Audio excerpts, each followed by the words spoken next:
Bwana.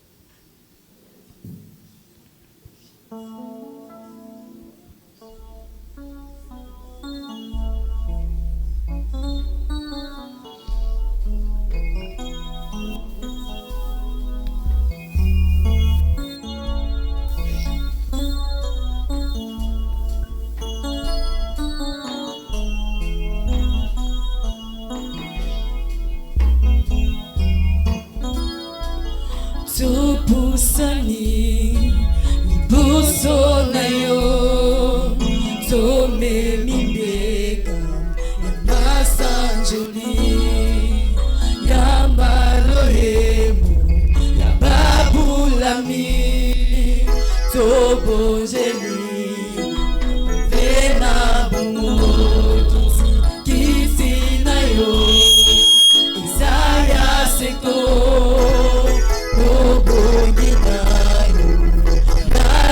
Bella, Rosalisa, Tosorendela, Obonayo, Emmanuel, Tokuma, Milio, Moki, Kisi, Mokeri, Ali, Kolose, Lomoko,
Mokonzi Yesu anipesi mbeka elamba yake lole pasuki lozi boso sora yawe yano sango malamu ekubeli biso tombo tombola masia segui azali susu nalilitate alonguliwa azala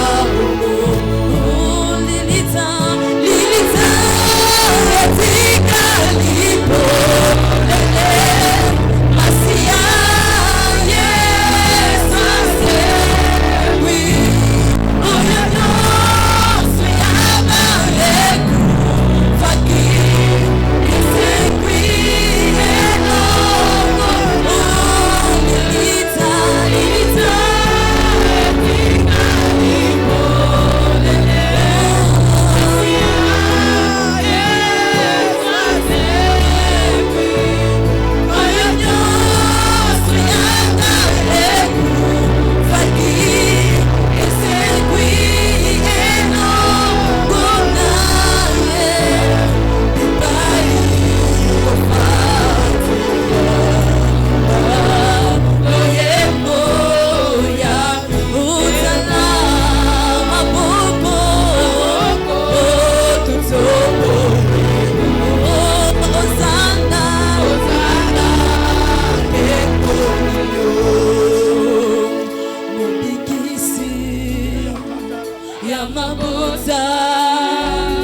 ya mokili tobeleli tosopimi tema ya biso liboso na yo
Ilonge monani Yawe kumama Yobongi na lokumo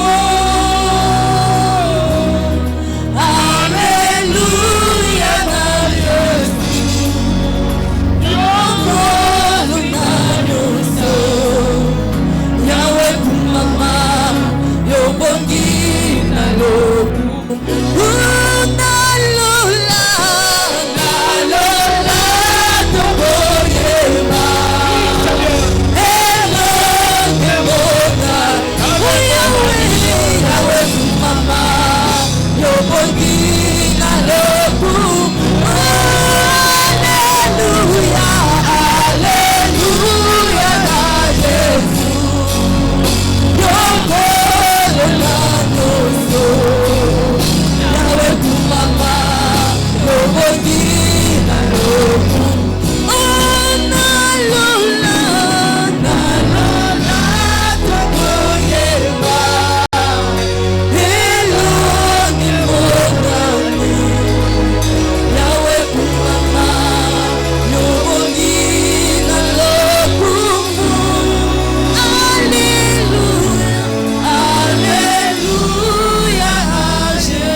Regarde l'œuvre de Christ sur la croix.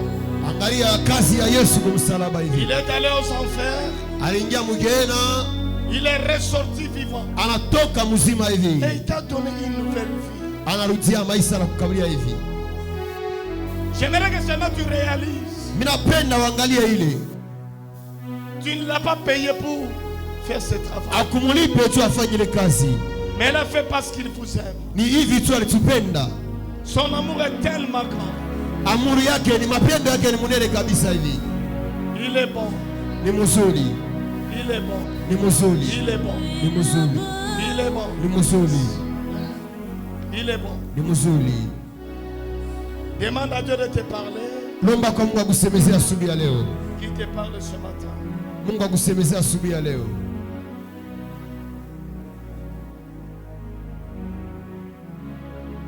Au nom de Jésus, nous avons ainsi prié. Quelqu'un acclame le Seigneur.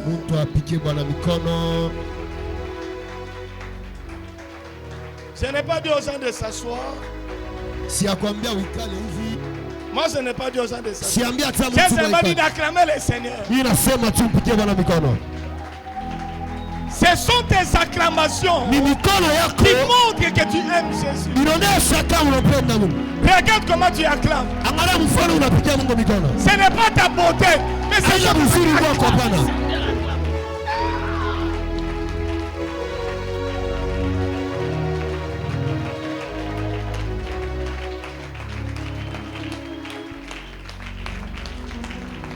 Il est merveilleux. Est-ce que tu peux montrer à ton voisin que tu es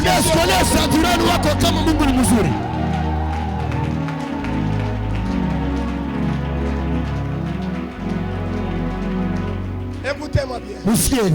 J'aimerais que tu sois attentif à ce que je vais dire.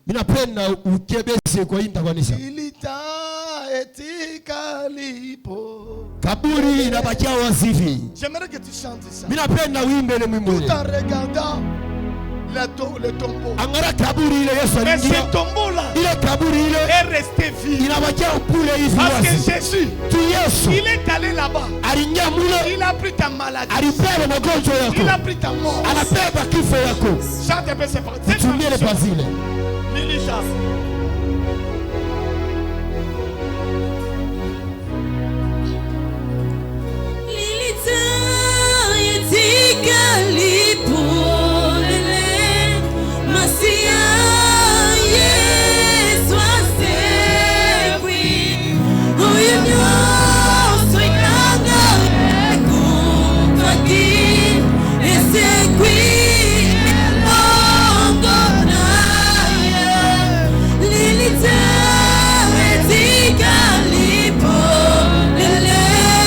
Masia, yes,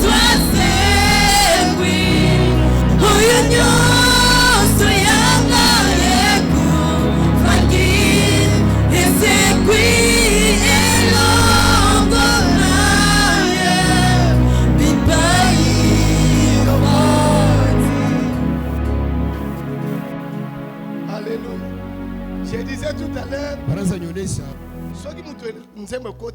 kama mtu mwimbo na mnyama mzuri.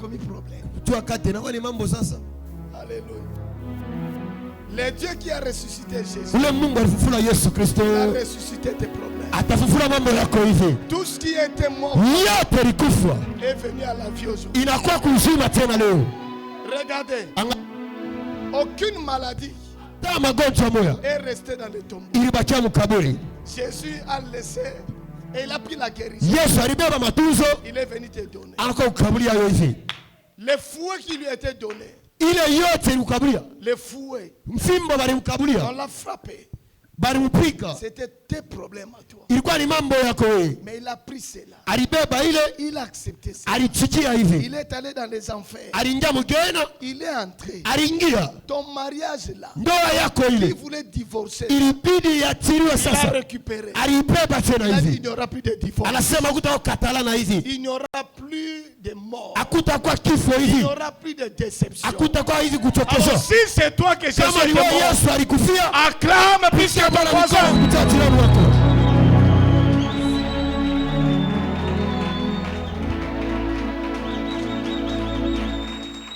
Mettons-nous s'il vous plaît. Alléluia. Rapidement s'il vous plaît. J'aimerais partager avec nous. Parce que j'aurai à peu près 2 sermons aujourd'hui. J'aurai 2 sermons. 2 sermons. Alléluia. Amen. C'est-à-dire j'aurai 2 prédications. La première et la deuxième. Laisse-moi commencer par la première. Il va me prendre pour quelques minutes. Le thème du mois, vous le savez, c'est racheté. Je suis racheté comme une merveille pour mon monde. Alléluia. Amen. Jean chapitre 3 verset 8. Il dit le vent souffle où il veut. Et tu en entends le bruit. Mais tu ne sais pas ça va où. Et ça vient d'où? Tu es ce vent là en nom de Jésus. Alors le thème de moi, le thème des jours, chaque dimanche, nous parlons de débloquer le surnaturel. Exode 4 verset 17. Débloquer le surnaturel. Il dit prends dans ta main cette verge avec lesquelles donc tout ce mois ici, parlons du surnaturel.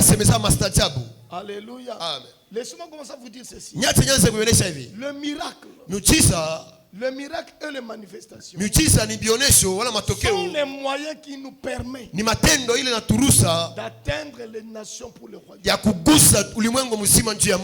Le miracle et les manifestations. Laissez-moi vous dire une chose. Tant que les gens ne voient rien en vous, ils ne peuvent pas vous suivre. Alléluia. Amen. Quelqu'un me dit amen. Tant que les gens ne voient rien, disant que vous êtes chrétien, disant que c'est vous qui avez rencontré Jésus. Mais s'il n'y a pas de preuve, il n'y a rien. Les gens ne peuvent pas vous croire. Alléluia. Alors il faut te poser la question. Est-ce que les gens te croient?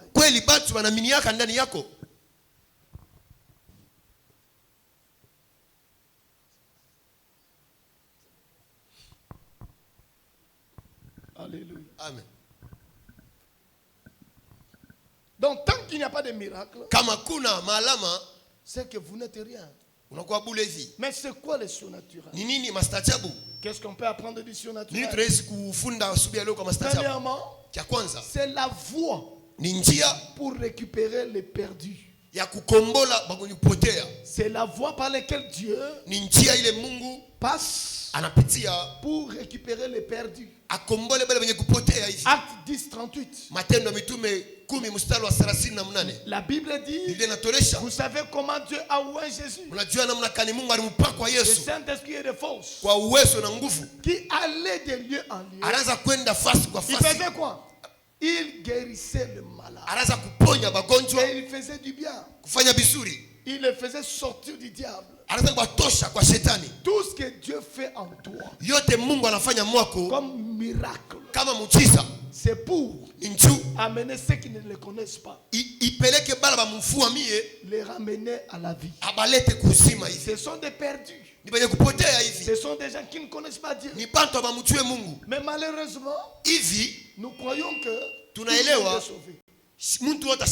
Nous croyons que tout le monde est sauvé. Tel que tu es assis là, ce n'est pas celui qui est à tes côtés là qu'il est chrétien. Non. Il y a des païens. Il y a des occultistes qui sont à tes côtés là. Alléluia. Ne crois pas parce que tu les vois à l'église qu'ils ont Jésus. Donc les miracles dans ta vie, les surnaturels, c'est la voie que Dieu utilise pour amener ceux qui sont perdus de ta famille. Amen. Écoutez, les miracles, les surnaturels de plusieurs manières. Dieu n'utilise pas les mêmes méthodes pour tout le monde. Amen. Alléluia. Il y a des gens, pour que Dieu puisse les attirer, il peut te guérir. Il peut te guérir. Amen. Mais il y a d'autres aussi. Dieu te bénit avec de l'argent. Et comment ça te dit? Montre-moi qui est ce Dieu-là qui fait avec toi. Et d'autres, c'est la stabilité. Et tous, ce sont les surnaturels. C'est le miracle, le prodige de Dieu. Vous savez, il y a des affaires qui sont le plus dans la justice. On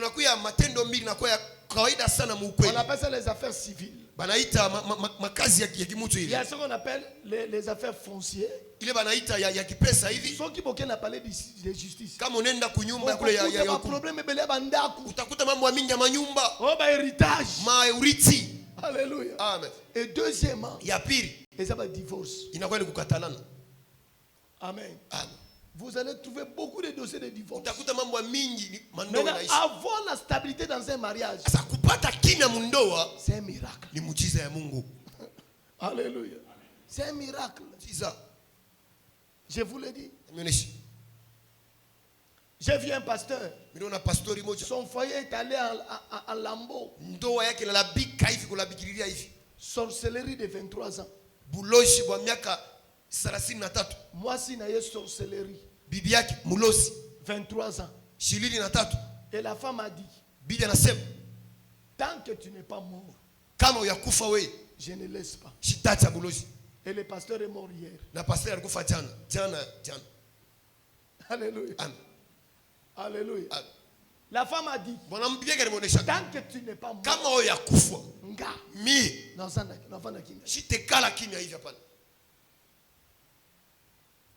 Amen. Si c'était toi, tu allais divorcer. Avec des preuves tangibles. Que la femme combat ton ministère. Alléluia.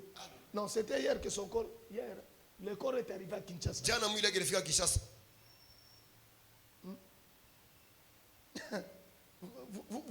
Vous voyez les niveaux. J'ai vu cette femme. On est allé faire des délivrances. Quand ils étaient dans l'île de nos stations. Papa José. Je donne un exemple. Mais le but est que ça ne dégoûte. La délivrance. Ta femme. Le cafard sort de son. De sa partie intime. On continue à facile.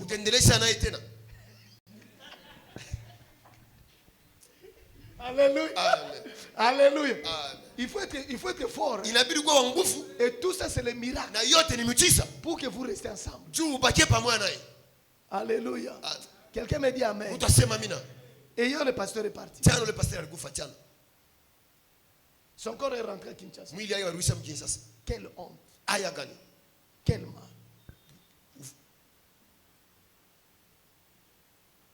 Nous avons y à prier. Les pasteurs ont prié. Alors quand tu as la stabilité, bénis l'Éternel.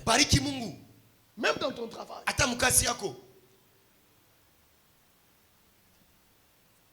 Je parle plus de la stabilité aujourd'hui. L'homme t'a semé ça sana kimya tu. La stabilité. Même dans ton travail. Bénis l'Éternel. Bariki Mungu. Quand tu vas quelque part. Et tu travailles, on te paye même $100. tout. Bénis l'Éternel. Bariki wa milele. Et que c'est régulier. Il est quand on ne pas hivi kila mwezi.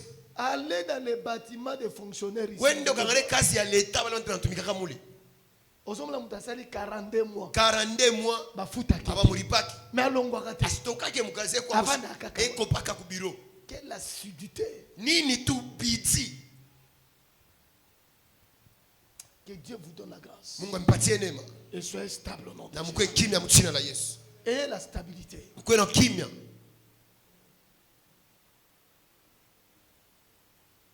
Alléluia. Alléluia. Deuxièmement, qui tu as pire? Pourquoi le surnaturel? Parce que les diables ne respectent pas les naturels. Les diables ne respectent pas les naturels. Il n'a pas de respect pour les naturels. Ce qui est humain, c'est humain. N'est-ce pas, la Bible dit que la chair est faible. Mais l'esprit est bien disposé. Exode 7, verset 13. 38. Exode 7, verset 3. Donnez-moi ce passage. Il dit, et moi j'endurcirai le cœur de Pharaon. Je multiplierai mes signes dans le pays d'Égypte. Dieu a compris. Tant que Pharaon ne voit pas les miracles, il ne peut pas laisser les gens. Donc les diables ne croient, ils ne respectent pas ton attitude. Même tes prières que tu fais, ça ne nous dit absolument rien. Mais si tes prières sont accompagnées de feu, sont accompagnées de signes, il va te respecter. Alléluia. Quelqu'un me dit amen. Quelqu'un me dit amen. Vous savez, être pasteur, c'est pas facile. Quand je vois les gens dire, comme un pasteur, frère, pour que tu viennes t'asseoir là, tu ne sais pas quel sacrifice qu'on a fait. Tu ne sais pas quelle prière on est en train de faire. Tu ne sais pas. Vous qui célébrez les pasteurs.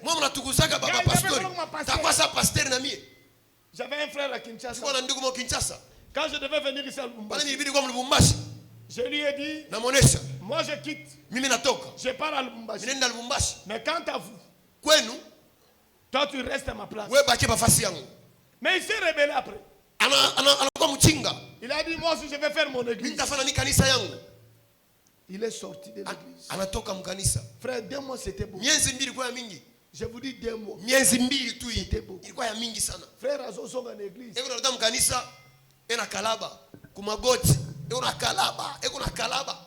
Vous savez quoi? Hémorroïde plus. Yasuka. Alléluia. Amen.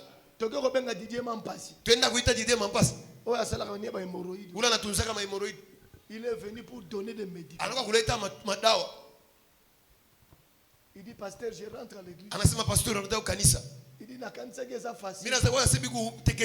Asimbe na kanga Bible. Alléluia.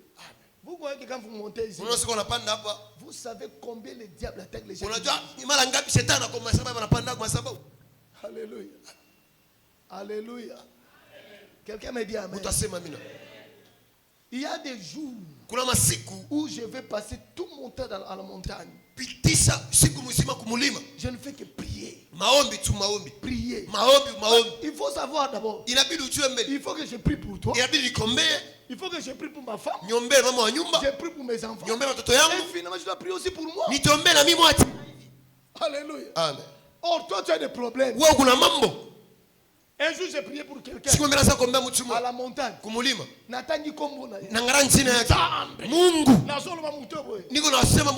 Frère. Nduku.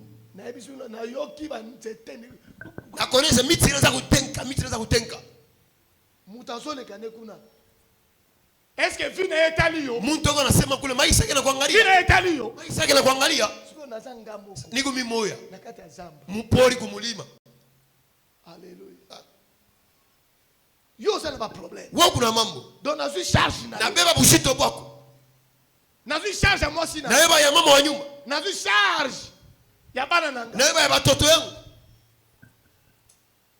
Alléluia. Amen. Un jour je suis rentré à la maison comme ça. Siku mmerudi kunyumba hivi. J'entre à la maison comme ça, je vois ma fille. Mimi na mtoto wangu. Ma fille est en train de partir. Mtoto wa kwanza yuko nakufa hivi mumikono. Frère, ndugu, je vous dis que j'ai pris hein.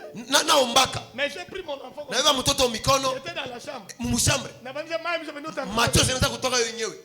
Ye karama. Mazo prekekelia.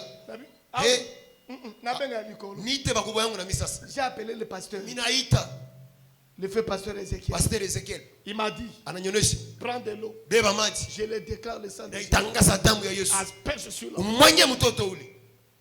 J'ai aspergé. Mina mwangele maji. 5 minutes après. Dakika 5 hivi. L'enfant est revenu. Mtoto anaanza kubuzima tena. Alléluia. Amen. Siko yo kanze bien. Na kama pasteur. Ona sisi ni kwa pasteur na mie. Pastor. Pastor sona de la coche. Pasteur unavala mankochi. Alléluia. Amen. Yago vivre. Kuya uishi na wewe vitu kunaishi. Ndio koyeba. Jo utajua. Un constaté. Un constat. Alléluia. Amen. Que Dieu nous donne la compréhension. Mungu anipatie kuelewa. Mais qui suis-je? Niko nani? Qui suis-je? Niko nani? Qui suis-je? Niko nani? La première des choses, kitu kia kwanza, je suis racheté ninaokolewa pour un progrès sans fin. juu ya kuendelea bila mwisho. Je suis racheté unaokolewa pour être un progrès sans fin. juu ya kuya na maisha kuendelea bila mwisho. Un progrès sans fin. Kuendelea juu ya kuendelea. C'est-à-dire, ni kusema, prenons le livre de Proverbes 4 verset 18. Kitabu ya Mezali 4 mstari wa 18. Les sentiers des justes, njia ya mkweli est comme la lumière resplendissante. inakuwa kama mwangaza ile kuna Donc, ngaza. quand ça avance, Kama inenda, elle est comme la lumière qui monte. inakuwa kama mwangaza kuna panda. Ça ne peut pas reculer. Haiwezi kushuka.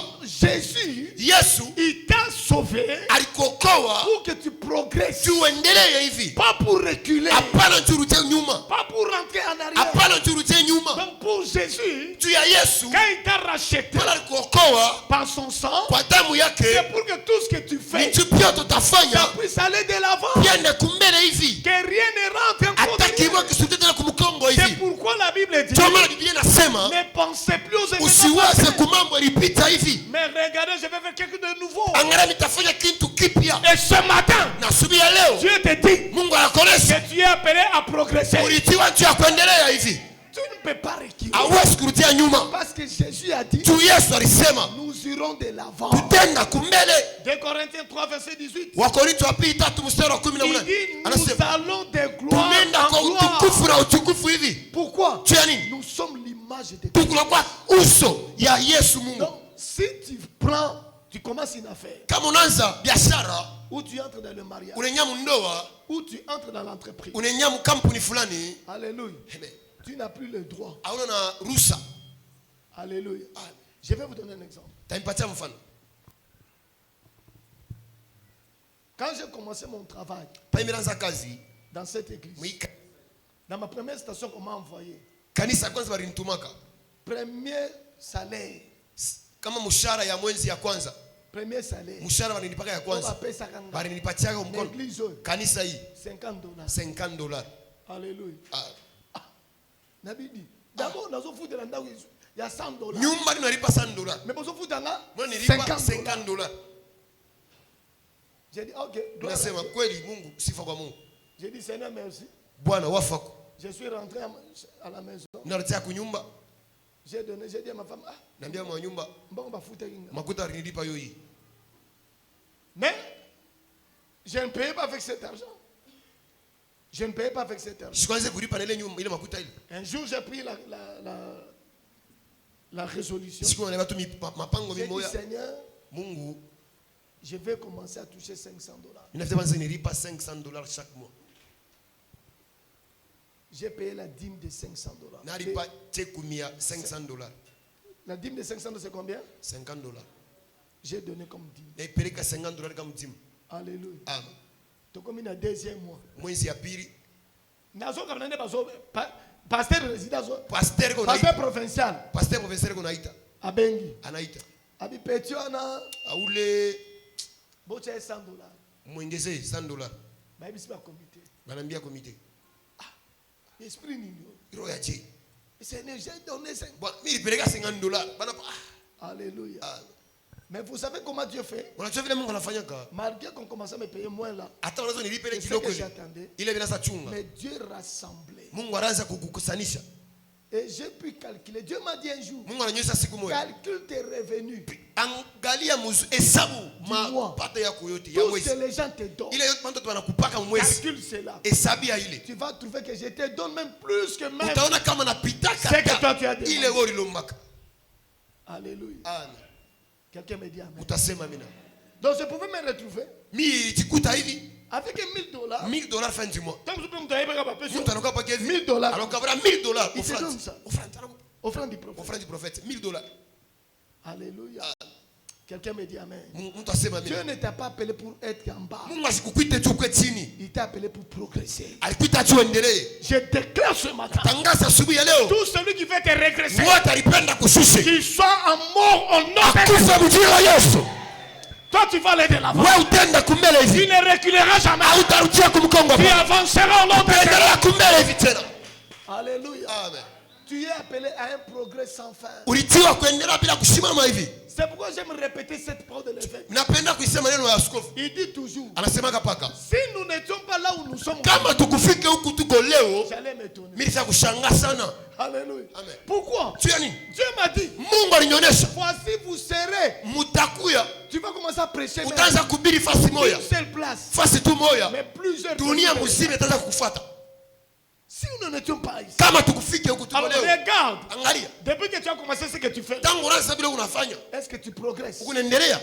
Si tu ne progresses pas, reçois la grâce maintenant. Progression. Alléluia.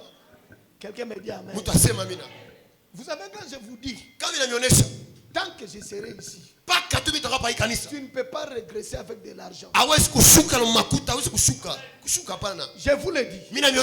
Croyez ce que je vous dis. Si, tant que je serai ici, pasteur dans cette église, ici à Shekami, ton argent ne peut pas régresser. Alléluia. Amen. Je suis conscient de cette grâce. Ton argent va progresser. Alléluia. Demandez mon frère ici. Quand il m'appelle, il me dit pasteur. Mikolo nazo ezo simbate. Frère boyebi na la kate. Nakola nkarabra. Seigneur, tu m'as envoyé pour qu'il ait l'argent. Nakolande na musa. Naye prier pour que tu aies de l'argent. On m'a appelé pour que tu sois pauvre. Tu peux pas être pauvre. Tu ne peux pas être pauvre. Impossible. Dis à ton voisin impossible. Dis-lui impossible. Pasteur a lobby impossible. Que tu sois enfant. Que tu sois maman. Que tu sois qui que tu sois. L'argent va te servir. Alléluia. Mimi nakuonesha nakuwa na makuta tu nikupe wewe. Alléluia. Dieu m'a appelé pour bénir les gens. Mungu alinita tu abariki batu. C'est pas pour que tu puisses rentrer en reproche. Aina njuru tie vule Qui suis-je? Uko nani tena? Deuxièmement, Chapili. C'est pour commander. Je suis racheté pour commander les exploits. Commander les exploits. Genèse 12, verset 1 à 3. Alléluia. Il dit, l'Éternel dit à Abraham, va-t'en de ton pays. Va dans le pays que je te montrerai. Verset 2. Il dit, je ferai de toi une grande nation. Il dit, je te bénirai. Je rendrai ton nom grand. Et tu seras une source de bénédiction. Laissez-moi vous dire ce matin. Il ne suffit pas d'être béni. Mais le mieux, c'est de devenir source de bénédiction. Alléluia. Dieu t'a appelé à commander les exploits. Genèse chapitre 22. Verset 17 à 18. Dieu t'a appelé pour les exploits. Que tu commandes de les exploits. tumikisha bintu binene Je te bénis, je multiplie ta postérité. tengeza kizazi yako Comme les étoiles du ciel, comme le sable. nyota ya mbingu na mchanga ya kumaji. Et ta postérité Na kizazi yako possédera la porte de ses ennemis. itatawala milango ya maadui na kiboche. Quel exploit! Nini kushangaa munene? Reçois cette grâce au nom de Jésus. Ukiale neema mchina la Yesu. Troisièmement, Ya tatu, tu es racheté comme un roi uliokolewa kama mfalme pour régner sur la terre. cha kutawala pa dunia. Tu es racheté comme un roi Uliokolewa kama mfalme pour régner sur la terre. cha kutawala pa dunia. Apocalypse 5, verset 9 à 12. Ufunuo 5 mstari wa 9 mpaka 9 à 10. 12. Mstari wa 10. Apocalypse 5, verset 9 à 10. Ufunuo 5 mstari wa 9 mpaka 10. Il dit, et il chantait un cantique nouveau en disant, Anaweza kuimba wimbo mpya tu es mkisema digne de prendre le livre. unastahili kubeba D'ouvrir le sceau. kitabu kufungula ile Quand tu as été ile immolé, tu as été racheté pour Dieu. juu ulipikiwa uliokolewa kwa Mungu. Pour les hommes de toute tribu, toute langue, tout peuple, Kwa de watu toute wa kizazi nation. yote, taifa yote, lugha yote. Le verset 10 nous dit, Mstari wa 10 inatuonesha tu as fait d'eux unafanya kwa un royaume ulimwengu et des sacrificateurs na bakuani pour notre Dieu. juu ya Mungu yetu. Ils feront quoi la dernière phrase? Ya mwisho Ils feront quoi? Bon, je te pose la question. nakuuliza, wewe unatawala? Toi, tu règnes. Unatawala mdunia. Malade des autres bêtes. Magonjwa shiko yote kunakupika. Hein? Je te pose. Toi, tu règnes. Nakuuliza, so unatawala wewe? Hein? Mpia que zo bêtes. Crise, n'en parlons même pas. Alléluia. Amen. Les autres nyonga yo. Kunyonga. Yo, chaque jour au fin de la fatite. Kila siku unamchambulaga Fatino. Angalia Allez, huyu. bon mpia que zo Tu bêtes. crise, sapika ni kupika. Alléluia. Amen. T'as les crises en boca. Unaangalia crise Les mumukini. gens qui vivent selon les taux du pays. Bantu wanaishaka juu ya kanuni ya nchi. Ceux qui ont comme 30 ans. 30. Comme j'entendais, on a à Goma maintenant. Oh, Goma. C'est 36. Le taux de ces 36. 236. Batu bazolena. Bantu beko nari. Alléluia. Alléluia. Que mon Dieu vous délivre ce matin. Mungu amefungula asubuhi ya leo. Tu es racheté pour régner. Uliokolewa juu ya kutawala. Tu es un roi. Kwa mfalme. Vous savez, hein, Unajua une autorité. mtu ule Et alikuwa pourquoi na on tambolaka? tangrata mwendo ya kutembea. Nous sommes une autorité Wale tu pénale. mtu wa heshima anatembea ni desordre. Sasa ule ndani wapi? Une autorité. Ah. Une autorité. Ah. Voilà, à ce qu'il Meno waisi yego nenda kuchuna waisi. Star, toi, ça n'a. Taru bien nani? Alléluia. Une autorité doit marcher comme une autorité. Et toi, tu es un roi. Kwa mfalme. Alléluia. Amen. Vous savez, moi, et là on a mis l'ingaka. Kintu mina jipendeleaka. Najonaka ni kushefu. Même dans la parcelle où j'ai. Hata mpango mimi naishi. Quand j'entre là. Kani kuninyamule. Hata msha kuikala pale. Bonsoir, pasteur. Bonsoir pasteur. Bonsoir. Alléluia. Demandez à ma femme. Mudize mama Ça veut dire, non, on te salue, non? Papa bena kulamtia kule no. J'ai déjà répondu. Mshakuitika no, mshakuitika. Mais yo, ça. Oui. Bonsoir. Bonsoir. Charisme de la vie est important. Charisme. Un roi a le charisme. Mfalme ni charisme. Heshima. Alléluia. Amen. Quelqu'un me dit amen. Mtu asemi amen. Uso tembo lokala mutino so mutu anga kufa na. Natembasa mtu anafia kufa leo. Uso tembo na bila. Kwa problème c'est le. Mambo isha kupita mkicho alisema wewe mwenyewe unaichika unakatala unabisha vyote vinapita. Vyote unakatala unaichika unabisha hivi wewe moya.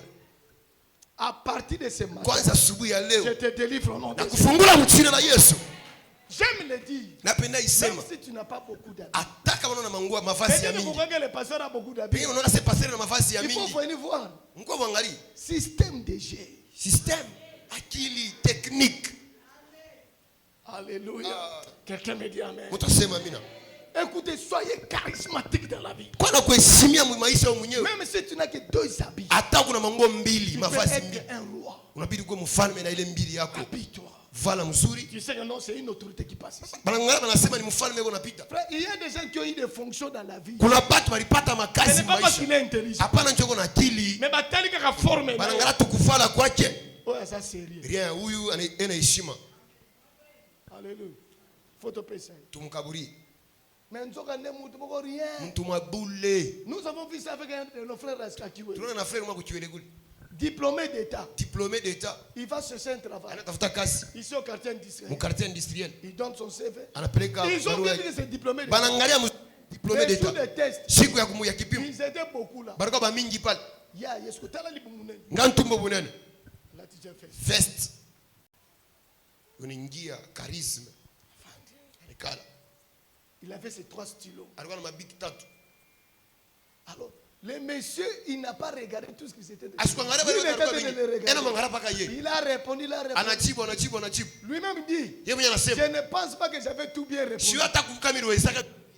Mais quand on a proclamé, c'est lui qu'on a pris. Et on l'a mis chef de licencié. Et on le met à la place de licencié. On commence à le payer les salaires de licencié. Il y a des gens qu'on a pris. Il y a du personnel. Mais ça licencié. Écoutez, dis à ton voisin, soyez charismatique. Amen. Une femme mariée ne peut pas être comme toutes les autres. Une femme mariée a un charisme.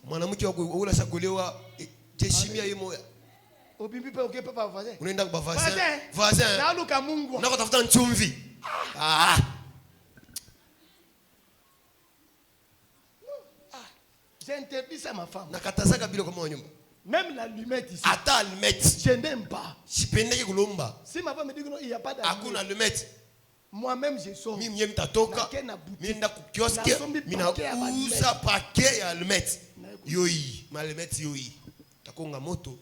Moi c'est pasteur. Bibi wa pasteur. Mama na yangu l'allumette. Mama nipe kwa allumette. Nanga bikonga. Tafuta kwa bikonga moto.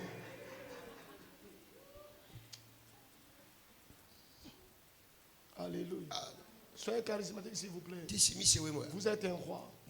Voilà comment débloquer les surnaturels. Je vous donne une clé. Et je vais clôturer ces enseignements. Comment débloquer les surnaturels? C'est par la louange. Engagez le pouvoir de la louange. Soyez à tout moment en train de louer Dieu. Alléluia. Louez l'Éternel. Pourquoi? Quand vous louez le Seigneur, Dieu fait des choses redoutables. Il fait des choses redoutables. Au milieu de la louange. Soyez des hommes et des femmes de louange. Exode 15, verset 11. Exode 15, verset 11. Qui est comme toi? Magnifique en sainteté. Digne de louange. Opérant des prodiges. Quand vous louez Dieu, Dieu vient faire des choses. Prenez le temps de louer le Seigneur. Alléluia. Écoutez. À la place de louange, ne mettez pas les murmures. Le plus grand obstacle pour la louange, c'est les murmures. Les murmures. Les murmures. Donc la louange, tes dons, il fait des choses redoutables. Et tu dois comprendre que la louange déclenche spirituellement le miracle. Acte chapitre 16, verset 25 à 30. Il dit qu'il louait l'Éternel pendant la nuit. Et l'Éternel a ouvert les ponts. La louange. La louange. La louange. Et l'un des mystères pour ne pas voir le surnaturel par la louange, c'est le doute. Beaucoup de gens doutent. Beaucoup de gens, ils doutent même d'eux-mêmes. Même de sa propre prière. Même sa propre louange. Comment le surnaturel venir? Tu commences le travail. Mais tu doutes.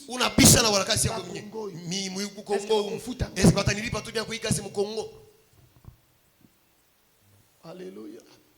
La louange, sifa, c'est une exigence vitale. inakuya ni mapasho ya kweli Pour kweli. avoir une onction fraîche. Tu kupata upako Pour que l'onction coule en toi. upako imwangike tena ndani yako. Laissez-moi vous dire ce matin. Niache nimeonyesha asubuhi leo. L'onction n'est pas pour les hommes de Dieu. Upako haina abantu ba Mungu. N'est pas seulement pour les hommes de Dieu. Haina paka ya abantu ba Mungu. Tout celui qui croit en Jésus, Wote anaamini mwa Yesu il a Kristo. le droit de l'onction. Anakuwa na ruhusa kupata upako Selon yake. votre domaine. Kupitia kipande yako Selon unatamania. votre domaine. Kupitia kipande unatamania. Alléluia. Amen. Psaume 92, verset 1 à 2. Zaburi 12 mstari wa kwanza mpaka 2. Et le verset 10 à 15. Mstari wa 10 mpaka 13. Mettez-moi le verset 10. Alléluia. Tu as besoin de l'onction. Il dit, voici tes ennemis, ô Éternel, voici tes ennemis permis. Verset 11. Allez jusqu'au verset 13, je pense. Verset 12 et 13. Il dit, les justes, verset 12. Il dit, mon œil se plaît contre moi, mon oreille entend mes méchants adversaires. 13. Les justes croissent comme les palmiers. Ils s'élèvent comme les cèdres du Liban. 14. Plantés dans la maison de l'Éternel, ils prospèrent comme dans les parvis de notre Dieu. Et verset 15. Ils portent encore des fruits dans la vieillesse. Ils sont pleins de sève et de vermeil. L'huile fraîche devant soi. Tu as besoin de l'onction. C'est pour renforcer votre niveau de commandement. Psaume 67, verset 5 à 7.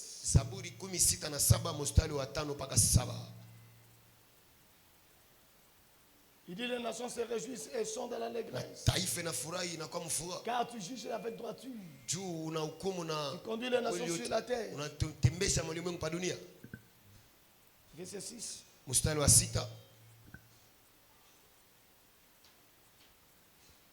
Le peuple te loue, oh Dieu, tout le peuple te loue. Et la terre donne ses produits. Dieu notre Dieu nous bénit. Et toutes les extrémités de la terre les craignent. Donc, quand tu loues le Seigneur, ça renforce même tes commandements.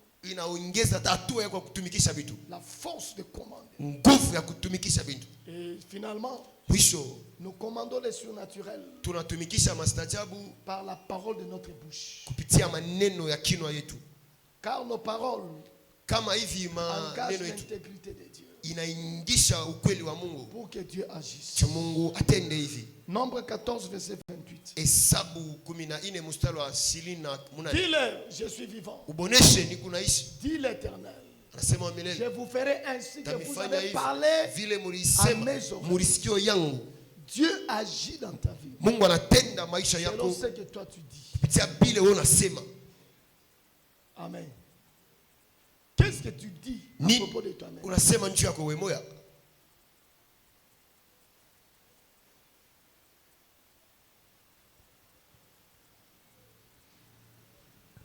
Que dis-tu de ton problème?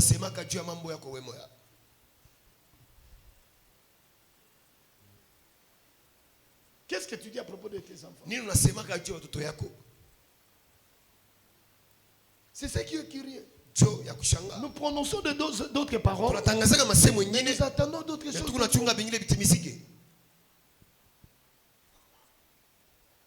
Comment arriverons-nous à voir le miracle de Dieu si nous parlons mal de nous-mêmes? Quand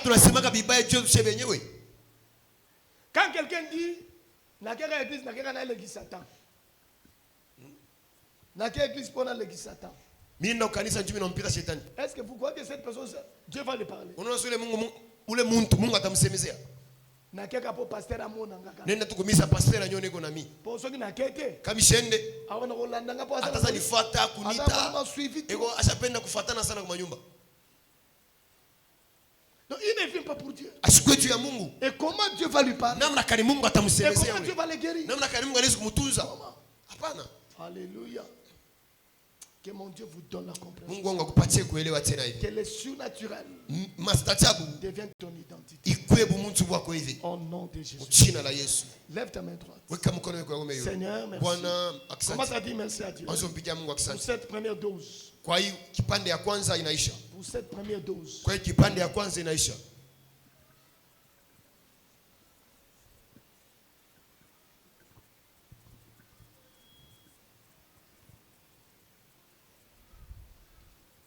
Au nom de Jésus, nous avons.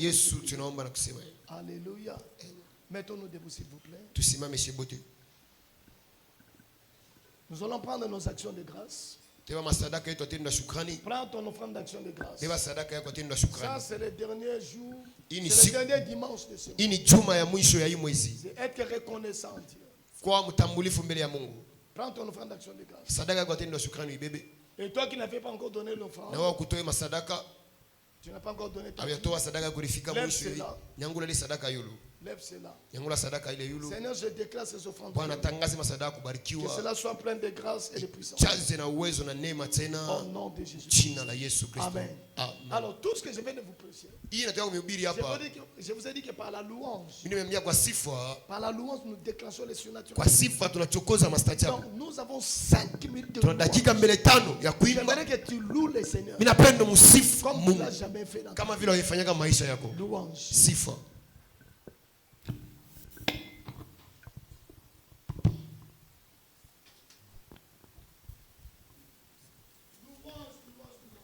You are holy, holy to be praised. You are the most high. You are holy, holy to be praised. You are the most high. You are holy, you are holy. You are holy, oh my praise. You are the most high. You are holy, holy to be praised. You are the most high. Akumama, Yesu akumama, abomoinanga, akumama, Yesu akumama, abomoinanga, akuma, oh atawale, Yesu atawale, na mokili oyo, atawale, Yesu atawale, na mokili oyo. You are holy to be praised. You are the most high. You are holy. You are holy to be praised. You are the most high. You are holy. Oh, you are holy, oh my praise. You are the most high. You are holy. You are holy to be praised. You are the most high. You are holy.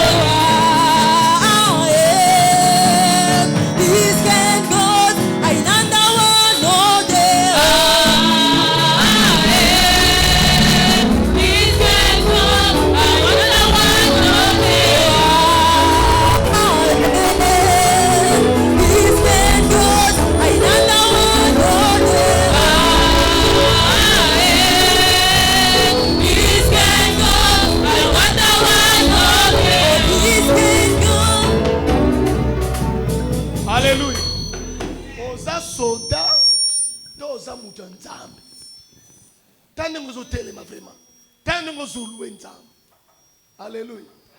Donc, attends, vous bougez, vous êtes là. Attends, vraiment, miracle, il y a un dengue. On s'est terminé le soldat hier. Attends, on s'est fait de ce temps. Où est-ce qu'il arrive à l'ennemi? Ah, c'est un peu. Bah, oui, c'est un peu. Unani oyale kizambe na bonene Otomoko te ale kizambe na buya Unani oyale kizambe na bonene Otomoko te ale kizambe na bonene Zambe makasi Otomoko te ale kizambe na bonene Zambe makasi Otomoko te ale kizambe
Amen.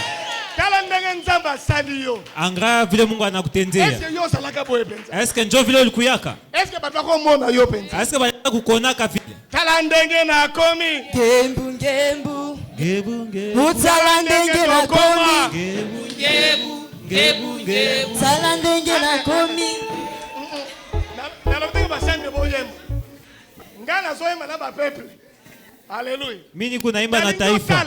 Sasa ujangarie. 10 ans enfant yo salaka bo. Miaka 10 ans zamani kwa kapi. Sasa angalia vile Mungu anakutendea. Unakuwa bujito.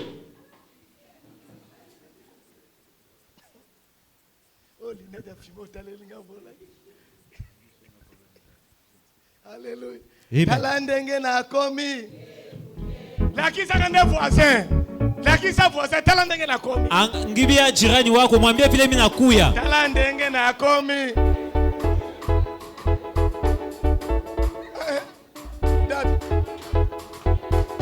Tala ndenge na komi. Bosa bandoki bino nsa. Boko sanga kindoki te linyo. Bosa kindoki te. Tala ngoso te. Yo penda ndengo sala yo penta yo paso sala fier bata la pemba yo penda ko sala kati mais Yesu asali yo atongi yo apesha mabundi apesha kote gembu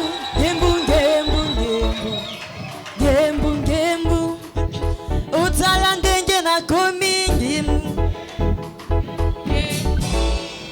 Amen. Mettons-nous s'il vous plaît. J'aimerais Claude.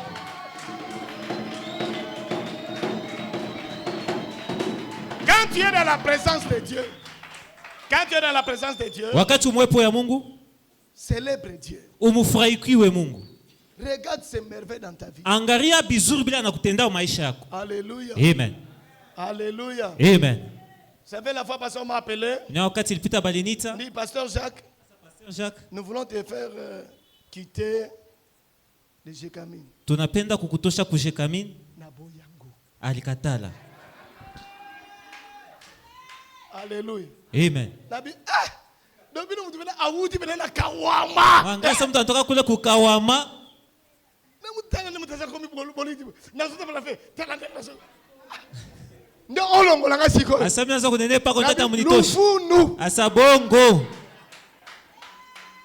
Alléluia. Amen. Quelqu'un me dit amen. Amen. Soyez reconnaissant à Dieu. Urudishe sifa na shukrani kumbele Mungu. Dis à ton voisin. Ambia mtu pembeni yako. Sois reconnaissant. Tambua bizuri bya Mungu maisha yako. Il n'y a que Dieu qui peut faire ce que tu peux faire. Ni paka Mungu anaweza kutenda il est capable de faire de toutes choses. Eko na uwezo wa kufanya vitu vyote. Il est capable de changer ton identité. Eko na uwezo wa kubadilisha maisha yako. Il est capable de modeler ton corps. Eko na uwezo wa kubadilisha hata mwili yako. Alléluia. Amen. Comme ces jeunes frères là. Saule nduku. Azosa la fière one. Enafanya fière. Soki bamonaka ye. Kama ulimonaka. Année passée. Wakati ilipita. Mais leo. Tana nga zuma bundi. Anga machafu inatoka ko. Na hivi saka na lobi. Namwambia Nzamba la kisoka linzaka ya pamba. Mungu anakuonyesha miujiza kiloko. Alléluia. Amen. Écoutez, célébrez Dieu. Umshangilie Mungu. Bénissez Dieu. Umubariki Mungu. Ce matin nous sommes dans notre pluie de bénédiction. Asubuhi leo tuko mvula ya baraka. Pluie de bénédiction. Mvula ya baraka. Ce matin. Asubuhi leo. À partir d'aujourd'hui. Kwanza leo. Il y aura une pluie sur ta vie. Kutakuya mvula baraka pa maisha yako. Et ça sera la pluie de bénédiction. Na itakuwa ni mvula ya baraka. Partout tu seras. Pali pote tukuta. Baraka. Partout tu entreras. Pali pote tengia. Bénédiction. Baraka. Alléluia. Amen. Mais qui Dieu est-il dévoué à bénir? Sasa Mungu eko tayari ya kubariki nani? Ézéchiel 34. Ézéchiel sura 34.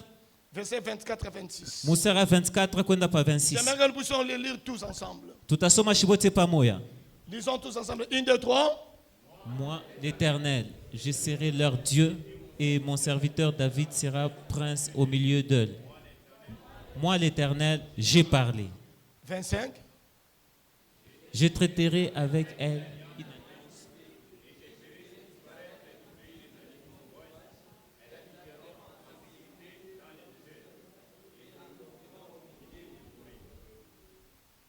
Lisons 1, 2, 3. Un sujet de quoi? Des bénédictions. J'enverrai quoi? Quand? En son temps. Et quel est ce temps? Quel est ce temps? Quel est ce temps? C'est maintenant. C'est maintenant ta pluie de bénédiction. Ni sasa mvula ya baraka yako. Je déclare ce matin. Natangaza asubuhi ya leo. Tous ceux qui ne pouvaient plus passer par yote haiwezi kuendeka. Qu'il y ait une pluie sur toi dans le nom de Jésus. Mvula pa maisha yako. Qu'il y ait la pluie de bénédiction sur ton nom de Jésus. Baraka pa maisha yako. Il dit j'enverrai la pluie en son temps. Sema tatuma mvua Et mwakati ça ya. sera la pluie de quoi? Itakuwa mvua nini? Pluie de quoi? Ya nini? Otangate. Soma mzuri. Et ce sera une mvula ya baraka. Tu es béni au nom de Jésus. Unabarikiwa mjina la Yesu. Ton mariage est béni au nom de Jésus. Ndoa yako inabarikiwa mjina la Ton Yesu. travail est béni au nom de Jésus. Kazi yako inabarikiwa mjina la Mais Yesu. qui Dieu doit bénir? Sasa Mungu atabariki Il va nani? bénir qui? Atabariki nani? On peut beau prier. Tunaweza kuomba On peut mingi. beau crier. Tunalalamika nguvu. On peut beau louer Dieu. Tunasifu Mungu. Mais est-ce que je suis qualifié Sasa eske bashaka kukuchakula à être béni? jua ubarikiwe? Je te donne 7 clés. Nakupatia mafungulo Et puis je 7 clôture les cultes. jua kuisha ibada. Premièrement, Ya kwanza il bénit les rachetés. anakomboa anabarikaka bani banakomboliwa. Ceux qui sont nés de nouveau. Bale banazalikwa upya.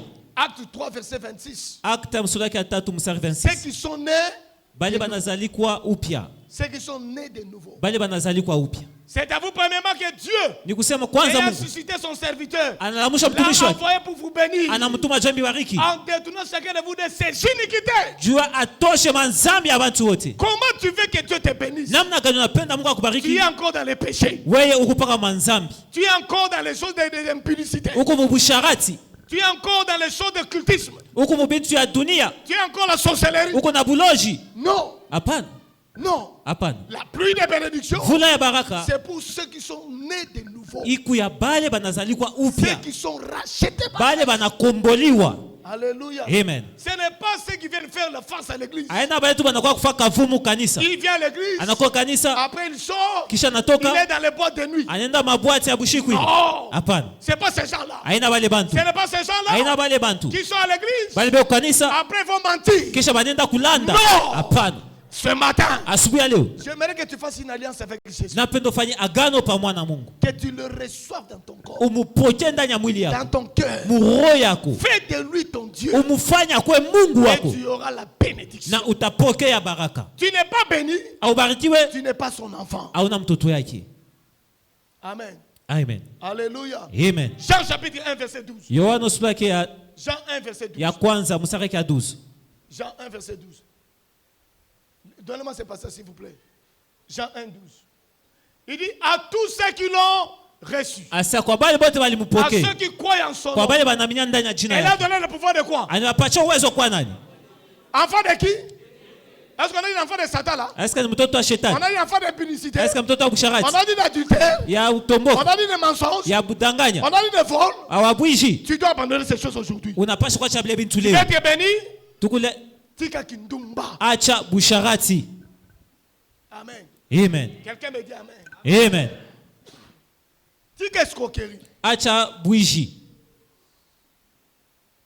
Alléluia. Amen. Bazo mono sérieux. Bena kwa mtu wa heshima, Donc escroc. wewe kumbe unala mwisho wa kudanganya abantu.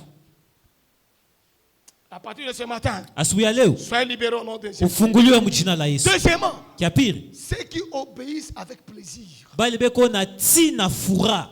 Ceux qui sont destinés à la bénédiction. Bale banetiwa baraka. La pluie de bénédiction que je parle, Mvula baraka niko c'est nasemezea. pour ceux qui obéissent avec plaisir. Ni bale beko na tina furaha. Deutéronome 28, verset 1 à 13. Deutéronome 28 mstari ya kwanza kwenda pa 13. Mettez-moi le premier verset. Mwenyekee mstari ya kwanza. Lisez 1, 2, 3. Tusome.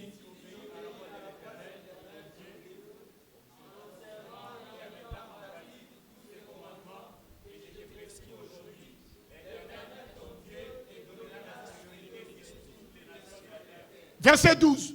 Mstari ya 12. Verset 12, s'il vous plaît. Lisons tout ensemble.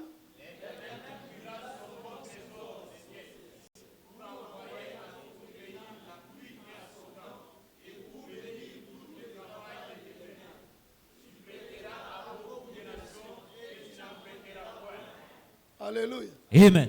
Si tu obéis. Kama unati. Seulement si tu obéis.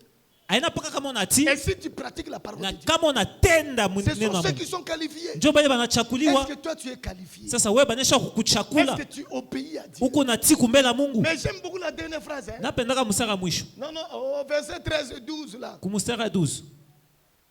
Totanga verset asuka. Kumwisho ku. Au senda kukongola. Hein? On a dit quoi? Auta kongola. Ode fera ni. Wewe ningiaka ndeni jua nini? Hein? Ode fera na. Unabebaka ndeni ya nini? Olela ba nyongo. Sasa wewe mandeni ya mingi sana.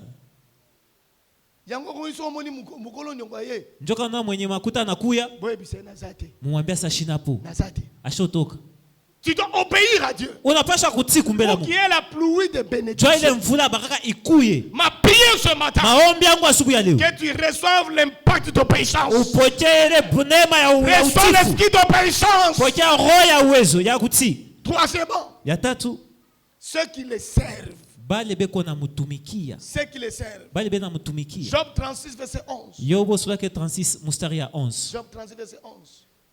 36. Il dit s'ils écoutent et se soumettent. Kama banati na banatenda. Leurs jours dans le bonheur, leurs années dans la joie. Bataisha maisha yabo mufura. Ceux qui servent le Seigneur. Bale beko na mutumikia Mungu. Ceux qui servent. Bale bena mutumikia. Ils vont terminer leur jour dans quoi? Bataisha mashiko yabo munini?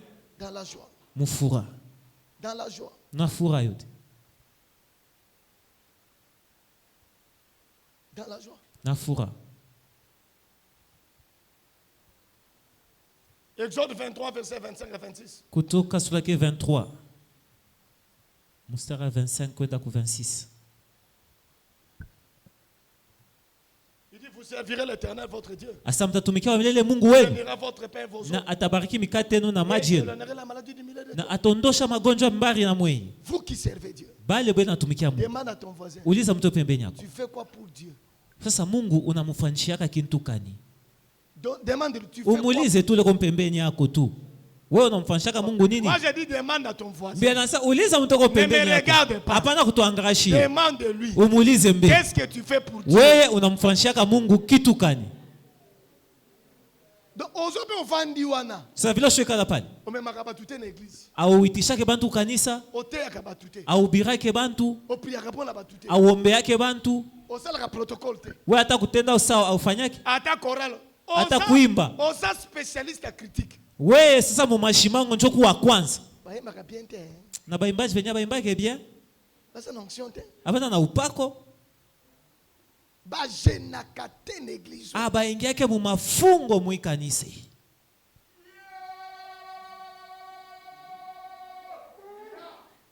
O mesana te yango bazo lakisa yo. Alléluia. Amen. O mesana te yo mesana la liloba. Washo zobeleana tu. Ate na kuingia peto. Haikufe kintu. Lakisa bango. Je te soutiens à 100%. Na kupatia tena nguvu. Alléluia. Amen.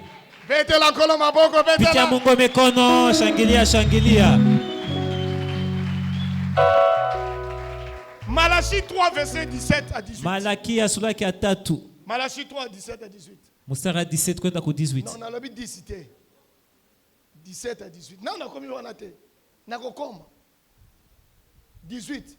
Tu n'es pas 18. 10. Il dit ils seront à moi. Non, verset 18, mettons 18. Et vous verrez de nouveau la différence. Sasa mutaona sasa machanisho. Entre les justes et les méchants. Kwa bale beko bazuri na baba. Entre celui qui sert Dieu. Kwa sababu bale beko namtumikia Mungu. Et celui qui ne sert pas. Na bale bamtumikie. Moi je sers Dieu. Mimi niko namtumikia Mungu. C'est pourquoi il y a une différence entre moi et toi. Njoo kuko machanisho mimi na wewe. Tu ne sers pas Dieu. Wao mtumikie Mungu. Toi tu refuses de le servir. Uko nakatala kumtumikia. Alléluia. Amen. Alléluia. Amen. Quelqu'un me dit amen. Amen. Quelqu'un me dit amen. Amen. Demande à ton voisin. Uliza mtu pembeni. Tu fais quoi pour Dieu? Unamfanishaka Mungu kitu kani? Tu fais quoi? Unamfanishaka nini? Quand tu ne sers pas Dieu. Wakati umtumikie Mungu. Écoutez. Shikia. Quand tu sers Dieu, wakati il y a unamtumikia ce qu'on appelle la partie corporelle, kuko ile kinaitwa kipande kia mwili ce qui exige le corps. kile inalomba Il mwili y a la partie financière, na inalomba kipande kia fedha il y a la partie matérielle, na kitu kia vitu ya il y kupapasa a aussi la partie spirituelle. na kuko na kipande ya kiroho. Donc, on sert Dieu dans toutes ces catégories. Tuko namtumikia Mungu mwenye vipande vyote. Yona nzoto, osana tanda. Mukimwili hauna. Osaka na musala. Wewe Parce que paka je suis occupé. niko paka na kazi Alléluia. shina na wakati. Oh, passer na kela sala kopa mbongo. Oh, niko na affaire mo hivi ya makuta. Bima ngope na mona kate. Chekumi yenye auletaki. Alléluia. Amen. Nalo batala ko la pasteur a président. Alléluia. Amen. Mutu wana. Ule mutu ule. Oh, boso mona wana. Ule munono. Alomba kate. Ashilomba kelwaki. Alléluia. Amen. Maloba. Kusema. Alléluia. Amen. Quelqu'un me dit amen. Amen. Financièrement. Moi ya fedha. Quand l'église a besoin d'argent, Kama kanisa lazima na tu fedha. ne donnes pas ton argent. Sasa auto waki. Quand l'église a des matériels, Kama bitu kupapasa. tu ne donnes. Haunamo. Alléluia. Amen. Depuis que j'ai commencé à parler pour le Drummond, Jana tusema jua drumi. ozobeta kara, Unafa semblant. lokolo ozomona te. Sa ushiki. Alléluia. Amen. Depuis bandine ko là qui a. Hii vile vilabika pale. J'ai vu seulement certaines personnes Milioni tu batu kiloko. qui se sont levées. Bana shimama. Il dit non pasteur. Basa pasteur tutafanya. Mais yo, Sasa wewe et tôt, mkono nguvu. et tôt. Mkono nguvu. Financièrement, tu ne donnes pas. Mwali ya fedha nayo aulete. Tu ne donnes pas. Aulete. Alléluia. Amen. Quelqu'un me dit amen. Amen. J'ai vu ici les vitres c'était cassé. Naona vitre pasuka hapa. J'avais décidé de ne pas en parler. Nilisema misha bisemezee. J'ai dit bon, quelqu'un va voir. C'est pas Sasa mtu mmoja ataona atatengeneza. mais yo pe et tôt. Sasa na wewe mkono nguvu. Mote me kente. Mkono ngumu. Car non parce que tu sais l'Éternel me bénit. Oh, mchungaji wangu atanibariki. Na mola kama kama na bureau yo. Mwibiro minonaka mambo moya. Alléluia. Amen. Attends ndako. Hata kunyu. Pasteur. Utasikia pasa, unajua. Tu es tenté de me bénir. Uko na Mais je ne vois pas les fruits de bénédiction. Sasa tunde nya baraka mishi yote. Ça ne touche pas l'église. Aiguse mkanisa. Ça ne touche pas la vie du pasteur. Aiguse maisha pasteur. Oh, dis-moi, qu'est-ce qui se passe quoi? Tufe nini? Tu veux que Dieu te bénisse? Unapenda Mungu akubariki? Non. Ata. Quatrièmement, Nana unakata. Dieu bénit. La pluie de bénédiction. Mvula baraka C'est pour ceux qui payent la dîme. ni abali banaripaka chekumi. Qui paye quoi? Maintenant, demande à ton voisin. Sasa uliza La mtembemea. dernière fois que tu as payé la dîme, c'était quand? Mala mwisho ripaka chekumi yako ni shiku kani? Malachie 3, verset 10. Malaki ya 3 mstari ya 10. Alléluia. Amen. Lisons tous ensemble. Shibote tusome. Lisons 1, 2, 3.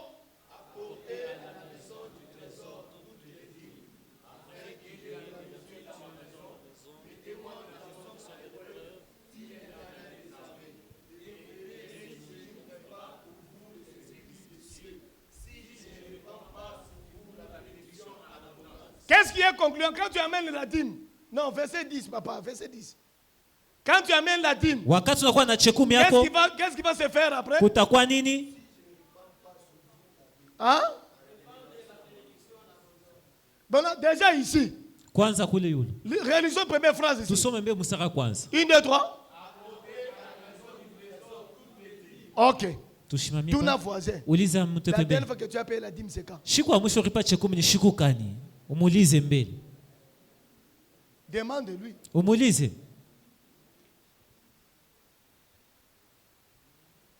Quand tu ne payes pas la dîme, Wakati uletake Moi, je l'ai chekumi. dit. Mimi nasemaka. et je suis fier de moi, Na niko fier na yeye peke. tous les jours, Kila shiku moi je paye ma dîme. anaripaka chekumi yake.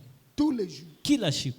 Je l'ai dit la fois passée. Nilisema wakati ilipita Je paye ma dîme. naripaka Tous chekumi. les jours. Kila shiku. Donc quand quelqu'un me bénit, Kama mtu ananibariki, j'enlève ma dîme. natosha Je chekumi. mets dans l'enveloppe. Mimi kama envelope. Je garde ça jusqu'au jour du culte. Mimi nachunga siku ya ibada. Attends-moi si nangalobe ona na biloko ezate. Hata bibi yangu ambasa Na kuna za kitu. kuna te. Mimi sina Naza tapu. nango na agenda. Niko na fedha mwa. Na KIP. Mimi Ezala nenda. ke na kotinde na yo. Na sabata kutumia. Je lui dis ça.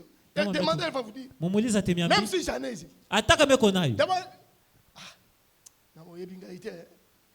Ato mino na zoyo kanzala ndenge ni. Hata niko na njala ya Quand je. ezali dîme, Kama ni chekumi, na pesa te. mimi sitaitosha. Amen. Amen. Je vais payer à l'église. Parce qu'il a dit apportez dans la maison du trésor. Et j'aurai ma pluie de bénédiction.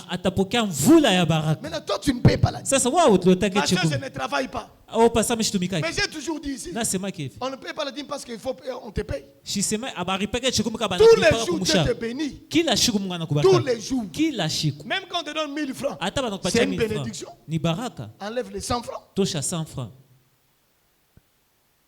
Et puis non, ils ont mouqué. Autant que ça m'appelle, ça va être que ça mouqué. Mungu alisali kupatia kujua sema ni kiloko. Cinquièmement. Donc on a 5. Ceux qui font des entreprises d'avancement du royaume, leur priorité de vie. Bale beko nafanya kampuni yabo jua maendeleo ya kazi ya Mungu. Matthieu 6:33. Matayo sura ya 6 mstari 33. Ni kusema ceux qui privilègent d'abord le royaume de Dieu. Bale banatangulisha kumbele kazi ya Mungu. Ils se soucient d'abord de Dieu. Beko na buchungu ya Mungu. Comment l'œuvre de Dieu doit avancer? Namna gani kazi ya Mungu itendelea? Quels sont les besoins de l'église? Nia kanya kanisa. Qu'est-ce qu'on attend de l'église? Kanisa iko natafuta nini? Qu'est-ce qu'ils attendent? Beko natafuta nini mu kanisa? Alléluia. Amen. Ils travaillent, ils font de l'œuvre de Dieu leur entreprise. Banafanya kazi ya Mungu inakuwa sa kampuni yabo. Ça devient leur priorité. Inakuwa kitu cha kwanza kinabashitusha. Kama nabamba fedha yake. C'est Dieu. Cha kwanza mbele ni Mungu. Comment le royaume de Dieu va avancer? Namna gani ufalme wa Mungu itaenda kumbele? Alléluia. Amen. Quelqu'un me dit amen. Amen. Par exemple, nous payons le transport pour les gens. Tunaripia transport kwa bantu. Pour les gens, d'autres personnes pour qu'ils viennent ici. L'église paye le transport. Kanisa ifo baripia ko transport. On paye l'argent. Tunatosha ka fedha. Alléluia. Amen. Mais peut-être que c'est pas ce que toi tu as donné. Singine ni kiloko le ulileta. Au lieu de contribuer pour le transport des gens. Na wewe uchangishe ko? Non. Hapana. Non, non. Tu dois travailler pour l'avancement du royaume. Unapaswa tumika jua kazi ya Mungu iende kumbele. Pensez à Dieu. Waza kuombela Mungu. Sincèrement. Namna sita. Ceux qui sont dévoués à l'action sincère en tant que style de vie. Jua kwa bale beko na maisha moya wazi mwendo yabo. Ils marchent dans l'intégrité. Beko na tembea mu ukweli. Psaume 67 verset 6. Zaburi 67. Ceux qui marchent avec Dieu dans l'intégrité. Bali beko natembea na Mungu mu ukweli. Ceux qui craignent Dieu. Bali beko na mongopa Mungu. Ceux qui aiment Dieu. Bali beko na mupenda Mungu. Ceux qui le craignent. Bali beko na mongopa. Ils sont sincères avec Dieu. Beko wazi kumbela Mungu. Il y a des gens qui prient ici. Mais pour demander pardon à Dieu, c'est tout un problème. On le fait souvent avant de dormir. Souvent, beaucoup de gens le font à cette heure-là. Ils disent, Seigneur, pardonne-moi. Mais moi, je ne peux pas attendre le soir pour demander pardon. Je ne peux pas attendre. Dès que je me rends compte que j'ai péché, Seigneur, pardonne-moi. Osumuki na 7 heures. Ozo c'est la minuit. Non. Soyez sincère avec Dieu. Alléluia. Amen. Et septièmement, ceux qui croient aux bénédictions sacerdotales.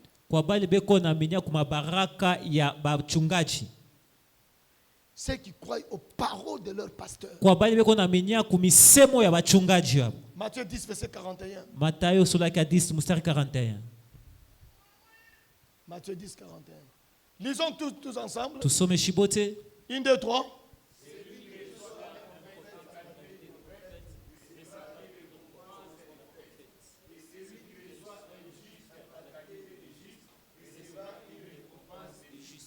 Si tu reçois ton pasteur comme ton aventurier, kama unampokea mchungaji wako saa mtu mwa miza, tu auras quoi? Utapata nini? Malédiction, hein? Aventure, non?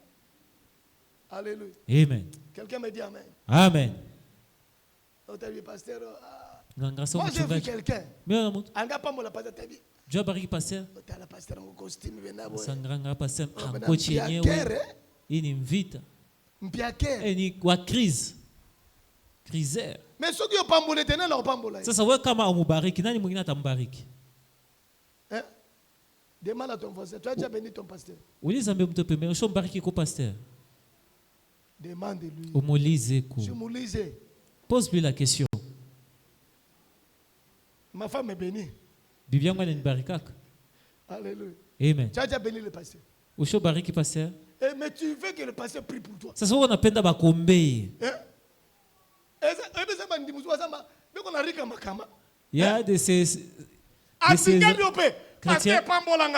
Il se présente devant le pasteur. Il est ashitoshake. Il unapenda pa bamubariki. Prie pour moi, prie pour moi. Babo nyombeeko. Ma prière, maombi yangu, que je te bénisse avec mon cœur. Nikubariki na roho yangu. Pas avec mes lèvres. Hapana para misemo tu. Il y a des gens qu'on bénit par les lèvres. Kuko bantu nabaraka tu na kusema tu. On ne vous trompe pas. Tushimilande. Il y a des gens qu'on bénit par les lèvres. Kuko bale bantu banabaraka ku milomo tu. Et il y a des gens qu'on bénit par les cœurs. Na kuko bengine na roho yote. Je prie pour naye. Onza Mungu mina mompe yo muntu. Bite nzambe. Mungu. Oyo. Huyu. C'est comme hier. Na kwa sajana. Quand j'ai quitté l'église. Wakati natoka pa kanisa. On m'a appelé. Banenita. Une maman qui m'a adopté comme son fils. Mama mwa alibebaka sa mtoto wake. Elle est partie. Anaenda. J'étais ici. Nilikuya hapa. J'ai informé ma femme. Naambia bibi yangu. Et ceux qui étaient avec moi. Na bale balikuwa na mie. J'arrive à la maison, on dit non, non. Nafika kwa nyumba nyambi. Asekui. Oh, anakufa. Anafufuka. Ah. Gloire à Dieu. Asa utukufu kwa Mungu. Je vais à la maison, on appelle dit, non, elle est dans un mauvais état. Asa kwa mwali tu mubaya. Vers 22h. Moma 22h. 22h, 23h, on m'appelle. 22h, 23h, banamwita. Elle est partie. Oh, asa anakufa. Alléluia. Amen. Frère, je n'ai pas tardé à quitter mon lit pour aller chez elle. J'ai pris ma femme en part. J'ai aimé beaucoup ce que ma femme a dit. Dit, cette maman était une bénédiction pour nous. Alléluia. Amen. Je vous dis vrai. Il y a des jours quand je suis ici à l'église. Si elle fait seulement un jour, elle ne me voit pas.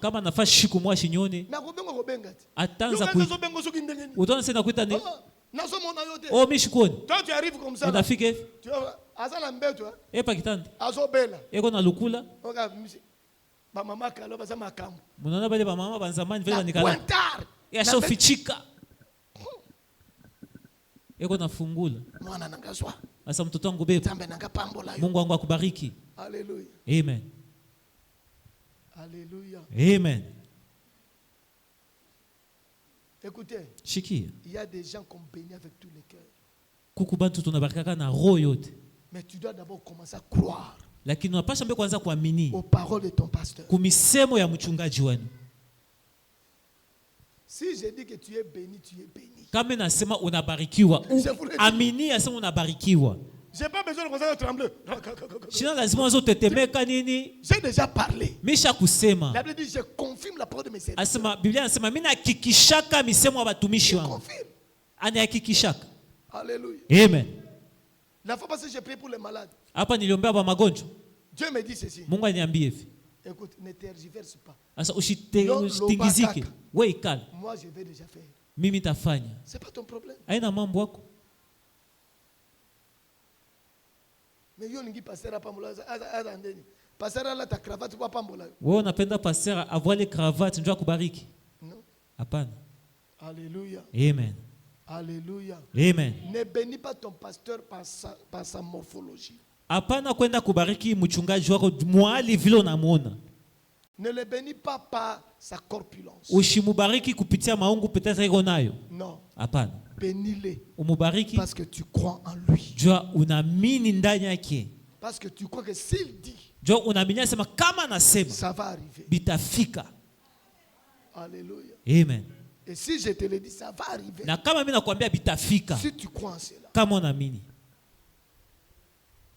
Et comme je l'ai dit, na vile nilisema, moi avant que je ne quitte ici, mbele mimi nitoke hapa, il faut que je voie ta bénédiction. Inapasha nione unabarikiwa. Tu auras beaucoup d'argent. Utakuwa na fedha mingi. Na ukimtoa pasteur alingi l'art trop. Tasema mchungaji anapenda fedha sana. Bia kweli. L'argent répond à tout. Fedha iko naleta jibu kubyote. Ecclésiaste 10 verset 19. Ecclésiaste sura ya 10. Mettez-moi dans ce verset là. Mwenyeke kole muswali. Wana mani ba dineva zota langa ya totanga verset. Ecclésiaste 10 verset 19. On fait des repas pour les vins rend la vie et l'argent Réponds à quoi? À tout. Kubyote. L'argent fait quoi? Faites na fanini. Poto somba instrument, to somba nani? Jua tuze biombo, tutoza na nini? Poto somba ampule, to somba nani? Jua ampule, il faut tuze na nini? Alléluia. Amen. Que Dieu te bénisse au nom de Jésus. Mungu akubariki mjina la Yesu. Bénissez votre pasteur. Mubarikake mchungaji wenu. Si seulement le pasteur commence à dire, Kama mchungaji anaanza je suis kusema plus béni en dehors de mon église, na barikiwa sana inja kanisa, c'est une malédiction pour vous. ni laana kwa mwe mko hapa. Ce que je vous dis est vrai. Ile nimembia ni kweli. Vous savez quand on va dans nos réunions là, Mwana wakati tunaenda makutano yetu, quand le pasteur résident te reçoit, wakati pastor mkubwa la nitupokee, première question il te pose, kia kwanza nilizaka, est-ce que là-bas tu es à l'aise? est-ce que kule huko msalama? Place aux gens, on est à l'aise. Kule huko msalama? Baso pambola yo, Beko na kubariki. ozo lia. Huko na kuria. Bana baso kene classe. Batoto benendo masomo. Le pasteur te pose des questions. Pastor mkubwa tuliza. Parce que Dieu vous a mis là pour bénir votre pasteur. Jua Mungu alimweka pale ja mubariki mchungaji wenu. Alléluia. Amen. Et que lui vous bénisse en retour. Na ye mukurudi amibariki. Amen. Amen. Alléluia. Amen. Yo pambola pasteur ce que pasteur a lobby. Wewe unabarikaka pastor paka kama anasema. J'ai rié la fois passée. Ninazo chika wakati ilipita, J'étais avec un de nos pasteurs. nilikuwa na mchungaji wetu mwingine, Il me montre un de ses fidèles. ananiambia mwaminifu wake moyo. Incrédule. Oui, à l'état que oui. Celui-ci ne donne jamais. Dieu a l'état. Il faut Pour qu'il donne, il faut qu'on puisse parler. Avec tout le bien biré. Inapasha tukankamane tena na kusema. J'ai appelé ses frères. Na mwito le ndugu, Mes frères, na mwambia ndugu, pas pour bénir ton pasteur. je njoo kubariki Il mchungaji faut wako. qu'il te demande. Inapasha kulombe. Oh. Bongo pasanga nzambe pona ba makamuna. Est-ce que kukupaka jua mambo yake? Il faut loba pona pesa ye. Shinapasha sema na mimi nimupachie. Na biyo bena suka na incrédule. Asa wewe ndio mwisho wa bantu wako mgumu. Alléluia. Amen. Et j'ai vu dans le cœur du pasteur Na nyola ule mchungaji. comment il ne bénit pas ses frères, ses fidèles. Na evile ashibarikake ba minifu baki. Et il m'a dit pasteur, Anyambia hapo mchungaji. tigana na ke ne place moko boy. Kuna na uzwalare. Asa mwenye chingende kwa fashi mfulani Na tapata le pesa. Satan kuna Nipitishe pasteur. wakati. Na le Satan. Nipitishe wakati. Alléluia. Amen. Ça ne sera pas pour vous au nom de Jésus. Haitakuwa mwali yenu mjina la Yesu. La fois passée, le vice-président du comité, Vice-président comité il m'a posé la question. aniuliza swali. Pasteur, Pastor, ici tu es à l'aise. hapo uko salama? Je dis oui, oui. Nasa niko salama. Calme down, Nazali. Nasa niko hapo. Nazali à l'aise. Niko kimya. Alléluia. Amen. Que mon Dieu vous bénisse. Mungu wangu amibariki. Mettons-nous debout. Tushimame ko Nous juu. sommes à la fin. Tuko kumwisho. Alors que nous fermons nos yeux, Wakati unafunga macho yetu, tu sais que Jésus-Christ, unajua sema Yesu Kristo. bien que tu viens à l'église, Vile unakuweka pa kanisa, mais Jésus n'est pas dans ton cœur. lakini Yesu ashina ndani ya roho D'abord, yako. commence à dire merci à Dieu Anza mbele kumpikia Mungu asante pour sa parole. kwa neno unapokea. Dis merci à Dieu. Umshukuru Mungu.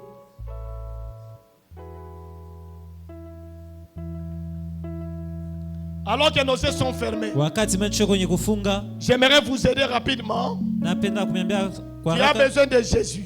nani uko lazima na Yesu? Tu as besoin de Jésus. Uko lazima na Yesu. Regarde comment tu mènes ta vie. Angalia vile unatembesha maisha yako. Tu as besoin de Jésus. Uko lazima na Yesu. Lève ta main là où tu es. Kama uko lazima na Yesu, nyanyua mkono Lève ta pale uko. main.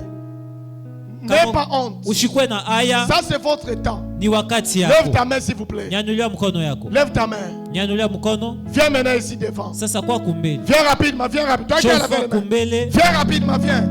Karibia. Je suis là pour vous. Niko hapa juu yenu. Je suis là pour vous. Venez. Tuko hapa juu Approchez, yenu. approchez ici devant. Mukaribie kumbele. Vous qui avez levé vos mains, Mwe mlinyosha mikono yenu. n'ayez pas honte. Ushikwe na aya. C'est votre temps. Ni wakati yenu ya C'est votre temps. ni wakati wa kumpokea Et Yesu. Jésus est venu pour vous. Yesu alikuwa juu yenu. Jésus est venu vous sauver. Yesu alikuwa juu kuokoa. Il est venu vous sauver. Alikuwa kuokoa. C'est toi que j'attends. Wewe ndio niko nachunga. Il reste toi. Kuna kuchunga wewe, Il reste toi. kuna bakia wewe. Betela nkolo maboko. Shangilia ko, shangilia, shangilia.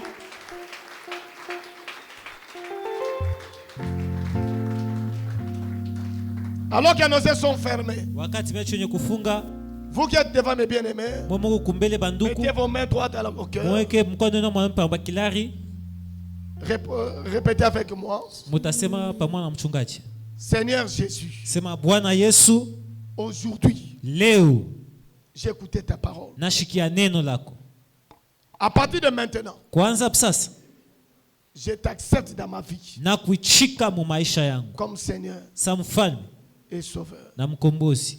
Dirige ma vie Ongoza maisha à yangu partir de maintenant, kwanza sasa à jamais. na kwa milele. Restez comme je vais prier pour vous. Motekala kimya batemi. Père, au nom de Jésus, je prie pour ces bien-aimés. Laisse que ta grâce continue à planer dans leur vie, Seigneur. Au nom de Jésus-Christ. Amen. Amen. Que Dieu vous bénisse. Mungu amebariki. Que les gens de l'Éphèse s'occupent de vous. Bantu ya Donnez-leur une place. mubapatie kofashi. Suivez nos bien-aimés là-bas. Mutaenda kumfuata kwa ndugu yetu kule. Acclamons le Seigneur. Tushangilieko. S'il vous plaît, suivez les instructions. Mettons-nous, s'il vous plaît, rapidement. Tutekala ko. Alléluia. Mettons-nous. Amen. Tunekala. Ba maman diaconesse, botige la fanda. Bino za ba mikuliti.